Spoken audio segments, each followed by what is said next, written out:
எனக்கும் இப்பவே திருச்சு மச்சம் ஒன்ன பார்த்து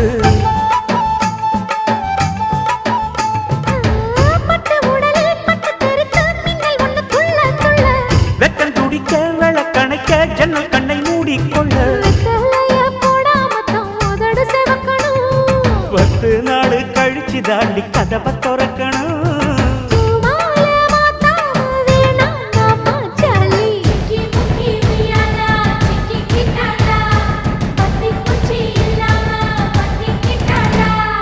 மச்சாங்கிட்ட முந்தானைய தந்து வப்பாளா,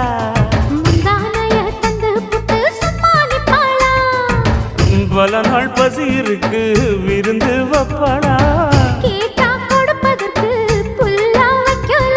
வெள்ளகாத